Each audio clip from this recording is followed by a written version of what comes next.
Hello friends, welcome back to my channel Bong Joyshree. কেমন আছো তোমরা সবাই? আশা করছি সবাই ভালো আছো, আমিও ভালো আছি। অনেক দিন পর অনেক অনেক অনেক দিন পর আম, আবার তোমাদের সামনে আসলাম। মাঝখানে আরাধ্যা 2 সপ্তাহ প্রচণ্ড ভুগেছে, প্রায় নিউমোনিয়ার দিকে যাওয়ার দিকে ছিল। ডাক্তার দেখানোর ফলে ডাক্তার অ্যান্টিবায়োটিক দিয়ে অনেকটা কিওর করেছে, এখন অনেক ভালো আছে, অনেকটা সুস্থ আছে, যার জন্য স্কুল যাওয়া শুরু করেছে। তো প্রথমে আমার আপডেটটা একটু দিয়ে নিলাম, তারপরে এবার আজকে আসলে আমি তো এখন মানে কন্ট্রোভার্সি ছেড়ে দেওয়ার পথেই, ঠিক আছে, কিন্তু তারপরেও মাঝে মধ্যে এখন কন্ট্রোভার্সি ক্রিয়েটারদের আগে মানে কন্ট্রোভার্সি ক্রিয়েটারদের না বসে থাকতে হতো, কবে একটু কন্টেন্ট পাবো, কবে কে কন্টেন্ট দেবে। আর এখন আমাদের কন্ট্রোভার্সি ক্রিয়েটারদেরকে কন্টেন্ট দেওয়ার জন্য ভ্লগাররা মারপিট লাগিয়ে দিচ্ছে। মানে কে কন্টেন্ট দেবে, কে হাইলাইটে থাকবে, কাকে নিয়ে কত বেশি ভিডিও হবে, এখন হচ্ছে ব্লগারদের সেই উদ্দেশ্য। আগে এরা ভাবতো যে এইসব কন্ট্রোভার্সি ক্রিয়েটাররা যাতে আমাকে নিয়ে ভিডিও না করে, আমার ইমেজ খারাপ হয়ে যাবে।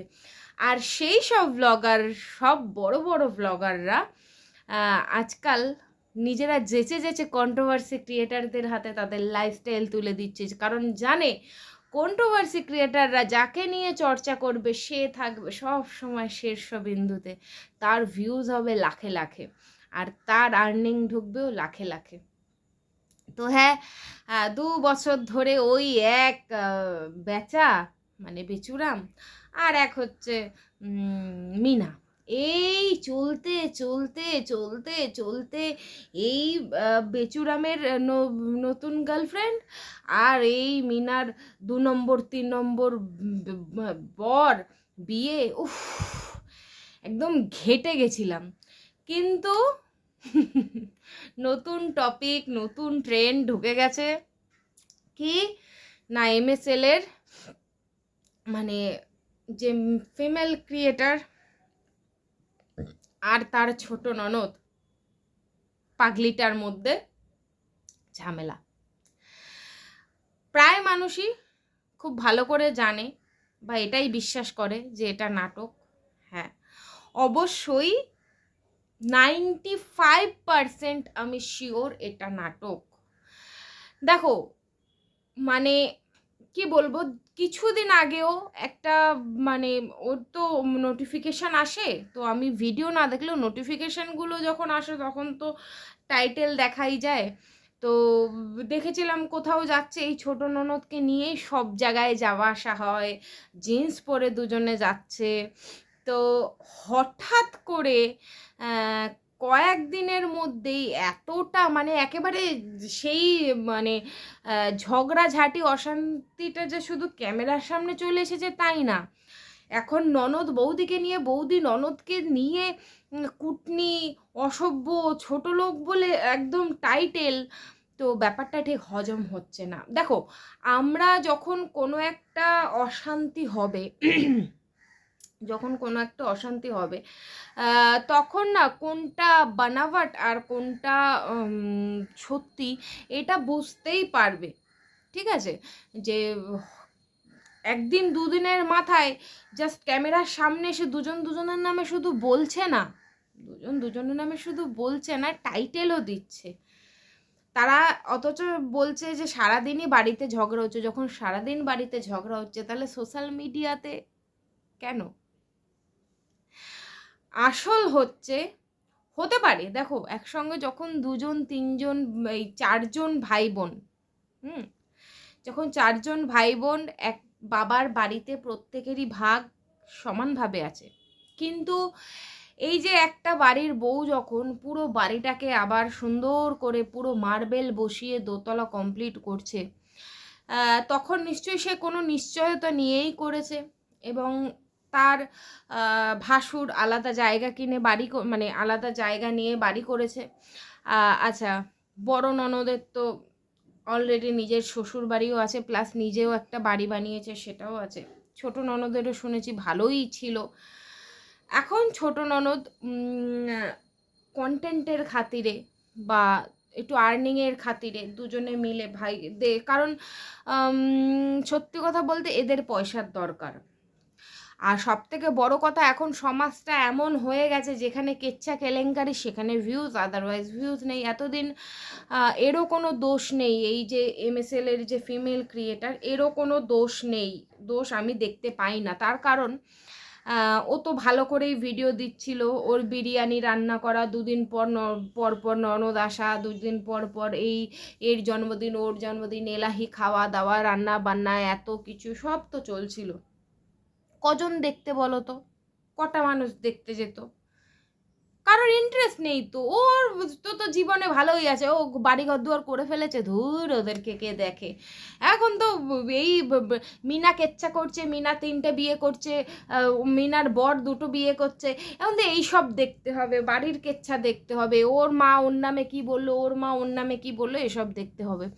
তো সেখান থেকে ও তো আর নিজের ক্যারেক্টারে দাগ লাগাতে পারবে না। সুতরাং কি হলো, জানে একটা ননদ আছে, ননদেরও চ্যানেল চলে না, তো দুজনে মিলে যদি এইসব একটু নাটক করা যায় তাহলে বেশ আর্নিংটা ভালোই হয়, তাতে ক্ষতি তো কারোর হবে না। হ্যাঁ, একটু দুজনের নামে বদনাম করবে, একটু গালাগাল খাবে, তাতে কি হয়েছে? যখন মাসের শেষে আর্নিংটা বেশ মোটা অঙ্কের টাকাটা ঢুকবে, তখন এসব আর গায়ে লাগে না।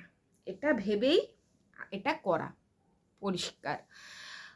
কারণ যদি সত্যি এতটাই অশান্তি হতো, অবশ্যই এখানে যে মেল ক্রিয়েটারটি আছে, যে আর কি মানে চলাফেরা করতে পারে না, বিশেষ করে এক জায়গাতে বসেই থাকে, কারণ সে অসুস্থ, ফিজিক্যালি সে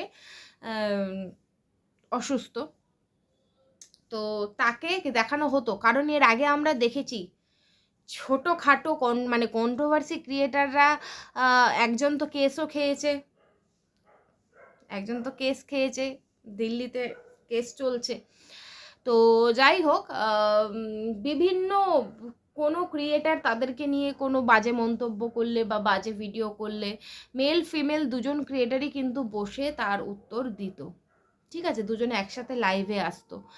কিন্তু এত বড় অশান্তি হচ্ছে, কিন্তু সেখানে মেল ক্রিয়েটারটিকে একবারও দেখা যাচ্ছে না। শুধু ফিমেল ক্রিয়েটার এবং তার ছোট ননদ দুজনে এক এক করে ক্যামেরা খুলে বসে যাচ্ছে। সকালে এর ভিডিও আসছে, তার 1 ঘন্টার মধ্যে আর একজন তার রিপ্লাইতে ভিডিও করছে। অথচ এটাও বলছে যে সারাদিনই বাড়িতে ঝগড়া হচ্ছে। যদি সারাদিন বাড়িতে ঝগড়া হয় তাহলে আবার ভিডিও মারফত ঝগড়াটা কেন? আমরা ভিডিও মারফত কখন ঝগড়া করি? যখন আমরা একে অপরকে চিনি না বা একে অপরের সঙ্গে দেখা হয় না, সামনাসামনি ঝগড়া করতে পারি না, তখন ভিডিও মারফত।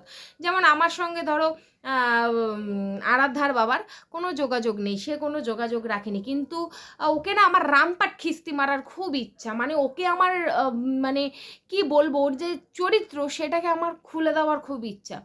তাহলে আমি কি করব, এই ভিডিওটা বেছে নেব, কারণ যেহেতু আমার সঙ্গে কোনো যোগাযোগ নেই, সে যদি আমার ভিডিও দেখে থাকে তাহলে আমি ভিডিও মারফত তার সঙ্গে এইসব কথোপকথন করতে পারি। কিন্তু এখানে ননদ আর ভাইয়ের বউ একই সঙ্গে রয়েছে, সারাদিনই নাকি ঝগড়া হচ্ছে, অথচ ক্যামেরার সামনে এসে আবারও দুজনের এই ঝগড়া কন্টেন্ট, দিনে একটা করে ভিডিও।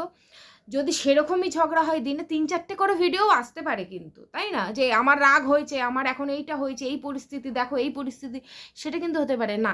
সকালবেলা একটা করে ভাইয়ের বউ ভিডিও দেয়, 1 ঘন্টা পরে ননদ ভিডিও দেয়, অনেক কিছু। তারপরে আরেকজনও ননদ আছে, সে কিন্তু এসবের মধ্যে ঢুকছে না, তাই না? তো যদি এটা সত্যি হতো, সে কি আসতো না? সে ভাগনা চাইতে আসুক, বোনকে বোঝাতে আসতো, বা যদি সে বোনের হয়ে কথা বলে ভাইয়ের বউকে বোঝাতে আসতো। তো সুতরাং এটা স্পষ্ট যে এটা নাটক হচ্ছে। তবে কি, ওই যে এখন নাটক হচ্ছে বলেই মানুষ তাও একটু দেখতে যাচ্ছে, একটু ভিউজ হচ্ছে, এটাই বা ক্ষতি কি?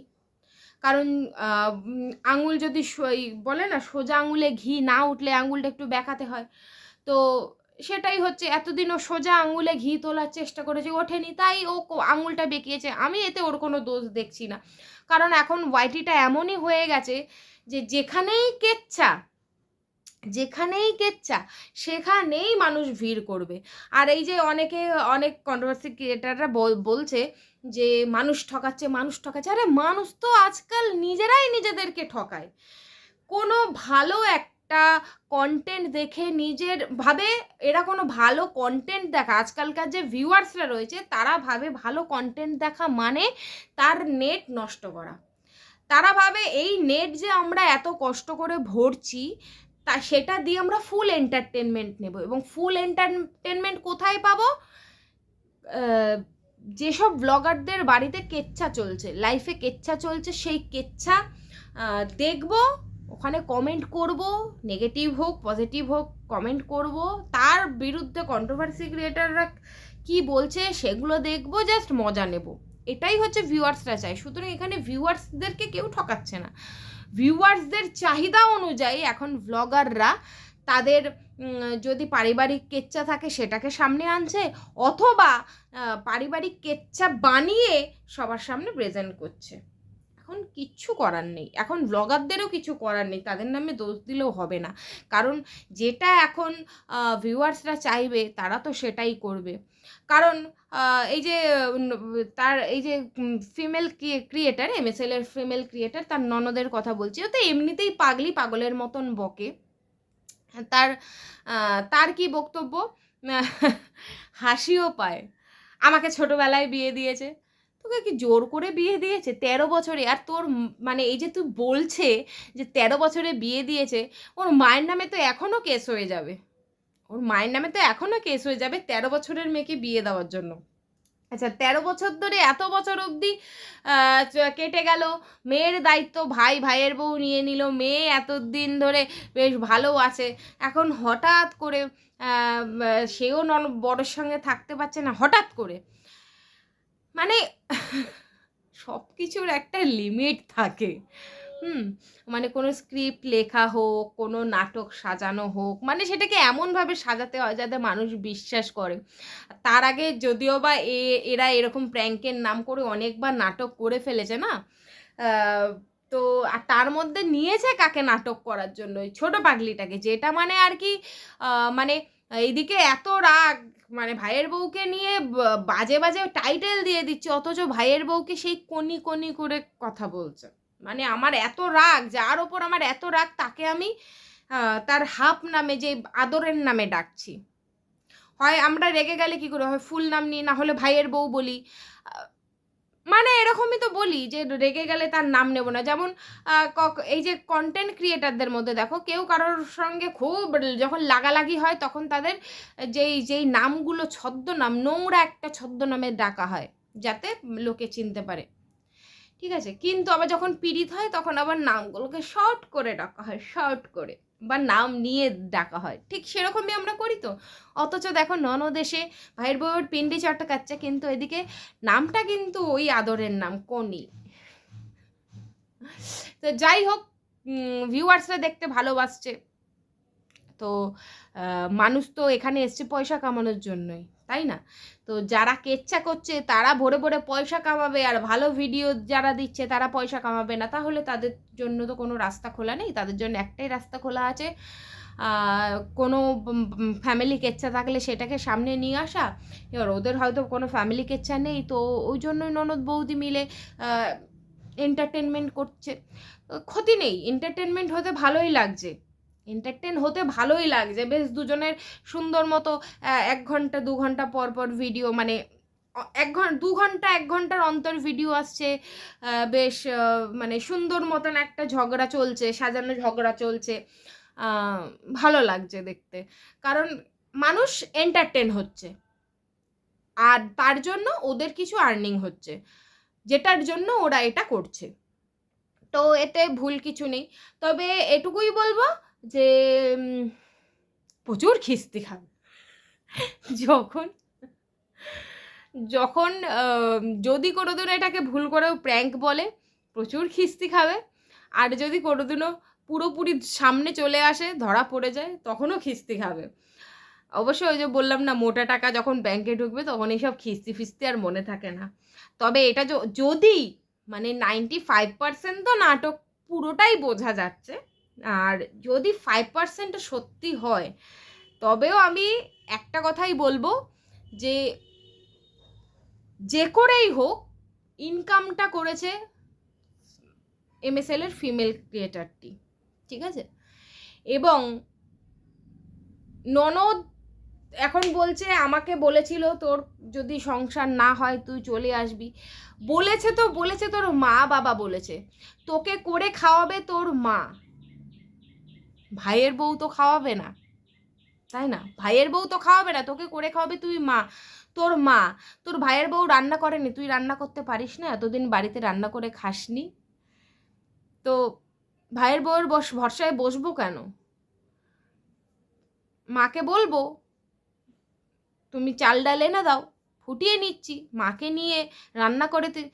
কিন্তু না, সাজানো নাটক না, ওই জন্য বলতেই হবে আমি রান্না করব না, খালি পেটে থাকবো, চিড়ামুড়ি খেয়ে থাকবো, আমি রান্না করব না। আমি শ্বশুর বাড়িতে এতদিন রান্না করেছি বলে রান্না করব না।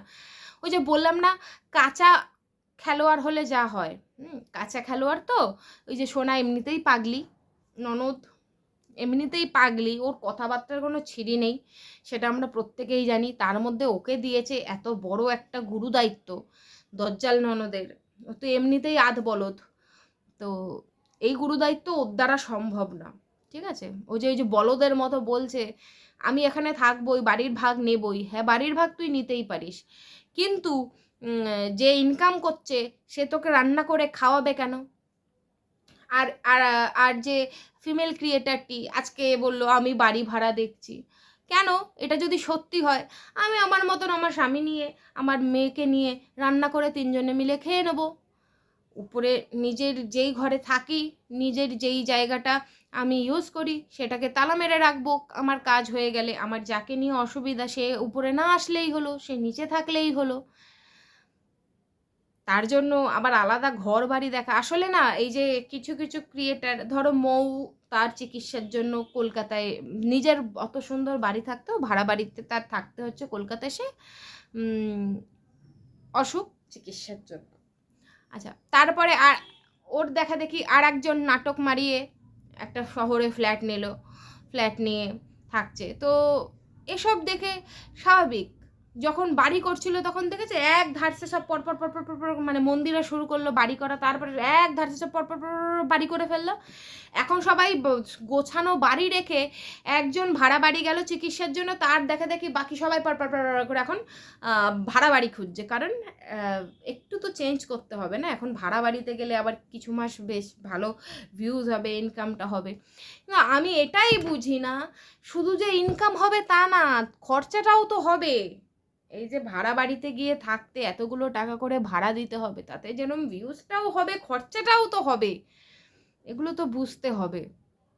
অবশ্য হ্যাঁ, কন্টেন্টের জন্য একটু আধটু খরচ না করলে না ঠিক মানে হয় না। দেখবে কোনো একটা ফিল্ম যখন রিলিজ করে, কোটি কোটি টাকা বাজেট থাকে, লাখ লাখ কোটি কোটি টাকা খরচা করলে তবে গিয়ে লাখ লাখ কোটি কোটি টাকা ইনকাম হয়। তো ওরাও সেরকমই ভাবছে যে আমি যদি আজকে 50,000 টাকা খরচ করি, তাহলে আমার সেখান থেকে হয়তো 5 লাখ টাকা ইনকাম হবে। এই ভেবেই সব ব্লগারগুলো ওই একই পথে হাঁটছে। আর ব্লগারগুলো ওই দেখেছি, শুধু ব্লগারগুলো না, সব ওই একই, একজন হুক্কা হুয়া করে ডাক দিলে পরপর পরপর পরপর পরপর ওই হুক্কা হুয়া করে ডাকতেই থাকে। তো যাই হোক, এটা যে নাটক বোঝাই যাচ্ছে। তারপরেও বলবো যে এগুলো শুধুমাত্র হচ্ছে ভিউয়ার্সদের জন্য, কারণ ভিউয়ার্সরা এখন চাইছে এই ধরনের ফ্যামিলি ড্রামা, যেগুলো তারা আগে সিরিয়ালে দেখতো, সিরিয়ালে তারা জানতো যে এরা অ্যাক্টিং করছে, আর এখন এরা জানে যে এখানে রিয়েল হবে বা রিয়েল হচ্ছে। সেই জন্য তারা চায়, ভিউয়ার্সরা চায় যে ধুর, টিভিতে না, মোবাইলেই যাতে এই আমরা ইউটিউবেই যাতে এরকম ফ্যামিলি ড্রামা দেখতে পারি। তো সেই জন্য হচ্ছে ফ্যামিলি ড্রামা, যেগুলো ভিউয়ার্সরা চাইছে। তো এটা নিয়ে বাজে মন্তব্য করে, ভালো মন্তব্য করে তারা শান্তি পায়, তো সেই জন্যই মেনলি ভিউয়ার্সরা করছে। আমি আবার একটুখানি টিটিএল মাল, তো আমি আবার কন্ট্রোভার্সি করি একটু অন্যরকম, মানে ওই কারোর হয়ে কারোর বিরুদ্ধে তখনই করি যখন সেটা সত্যি মনে হয়। তো এটা তো আমি বুঝতেই পারছি এটা পুরো নাটক, আর এটা হচ্ছেও একমাত্র আমাদের ভিউয়ার্সদের জন্য, কারণ তারা ভালোবাসছে এগুলো দেখতে। একটু কন্ট্রোভার্সি দেখবো, একটু কার জীবনের কেচ্ছা দেখবো, কার বউ কার সাথে পালালো সেটা দেখবো, কার বর কার সঙ্গে কোথায় গেছে সেইটা, কোথায় তার প্রমাণ পাওয়া যাচ্ছে এগুলো দেখবো। তো এখন সবাই তো আর নিজের চরিত্রে দাগ লাগাতে পারে না। তো এখানে এখানে শাশুড়ি ননদ বৌমাই চলছে। অবশ্য সব জায়গায় যদি ওই ফ্যামিলি মানে ওই স্বামী স্ত্রীর পরকীয়াই চলে, তাহলে শাশুড়ি ননদের সঙ্গে বৌমার ঝগড়া এটা তো মিস করছিল সবাই। তো সেই সিরিয়ালটাও শুরু হয়ে গেছে। চলো, অল দ্য বেস্ট সবাইকে। তবে ওই ননদটি অত্যন্ত কাঁচা, সে একদম অভিনয় পারে না, তাকে একটু অভিনয় শেখার দরকার আছে, এবং তাকে একটু জোর গলায়, যদি রায়বাগিনী ননদিনী হতেই হয়, একটু জোর গলায়, একটু মানে মানুষ যাতে বিশ্বাস করে। আমি বললাম, না আমাকে ছোটো বয়সে বিয়ে দিয়েছো কেন, না আমি তো রান্না করব না, না আমি এখানেই খাবো, ওরকম করলে চলবে না। একদম জোর গলায় তোমাকে পয়েন্ট টু পয়েন্ট বলতে হবে কেন তুমি রান্না করে খাবে না, তাই না? বিয়ে দিয়েছে তো তোমার মা বাবা, সেখানে ভাইয়ের বউ কেন তোমার দায়িত্ব নেবে? তো এগুলোর জন্য তোমাকেও প্রস্তুত থাকতে হবে, সেরকম একটা স্ক্রিপ্ট তোমাকে লিখতে হবে, বুঝেছো? তো এত কাঁচা অভিনয় করলে চলবে না। তো যেই স্ক্রিপ্ট লিখছে না কেন, সে মেল ক্রিয়েটার হতে পারে, ফিমেল ক্রিয়েটার হতে পারে এমএসএলের। তো যে স্ক্রিপ্ট লিখছে না কেন, একটু ভালো করে লেখো, একটু ভালো করে সাজাও ব্যাপারটা, যাতে মানুষ অন্তত 50% মানুষ অন্তত বিশ্বাস করে, 50% মানুষ বোঝে। ঠিক আছে, তোমাদের তো 90% মানুষ বুঝে গেছে যে নাটক করছো, 10% মানুষ তারাও জানে, অথচ তারা না চেষ্টা করছে এটা প্রমাণ করার যে না এটা সত্যিকারের ঘটছে। তো একটু স্ক্রিপ্টটা ঠিক করতে হবে, আর তাহলেই মানুষ আরও বেশি এন্টারটেন হবে। কারণ যারা জানে নাটক তারা ঠিক এন্টারটেন হতে পারে না, কিন্তু যারা জানে যে না এটা নাটক না, এটা সত্যি হচ্ছে, ওকে সত্যি ওরা কষ্ট দিচ্ছে, কেউ আবার ননদের হয়ে বলবে কেন ও বাপের বাড়ির ভাগ পাবে না, হ্যাঁ। তো ব্যাপারটা আরও যখন তোমরা স্ক্রিপ্টটা ভালো করে লিখবে, তখন গিয়ে ভিউয়ার্সরা আরও বেশি মোটিভেট হবে, আরও বেশি যখন ব্যাপারটাকে বিশ্বাস করে নেবে, তখন তোমাদের ভিউজ আরও বেশি হবে। তো চলো, তোমাদের নাটকের জন্য অল দ্য বেস্ট। ভালো লাগছে, আমিও নাটকের মানে তোমাদের ভিউয়ার্স, এতদিন ভিডিও আমিও দেখতাম না, কিন্তু এই নাটক চলাকালীন আমিও ভিডিও দেখছি। যদি বলতে পারো কন্ট্রোভার্সি করার জন্য হোক, বা এমনি দেখে কন্ট্রোভার্সি করার ইচ্ছে জাগুক, কিন্তু দেখছি, আমারও ভালো লাগছে। চলো, টাটা, বাই বাই, সবাই ভালো থেকো, সুস্থ থেকো, লাভ ইউ অল। ওই বেচু আর মিনা নিয়ে 2 বছর ধরে একেবারে মানে কি আর বলবো, সেই পাল দেবনাথদের মতন একেবারে ঘেদিয়ে গেছিলো। এখন একটু নতুন কিছু চাই, এখন শাশুড়ি বৌমা ননদ চাই, চালিয়ে যাও, থামাবে না, একটুখানি স্বাদ বদল দরকার সবসময়। চলো, টাটা, বাই বাই, সবাই ভালো থেকো, সুস্থ থেকো, আর অবশ্যই নিজেদের শরীরের খেয়াল রেখো। আর ভোরে ভোরে এন্টারটেনমেন্ট তোমাদেরকে ব্লগাররা দিচ্ছে, নিতে থাকো, আর কন্ট্রোভার্সি করতে থাকো। চলো, টাটা।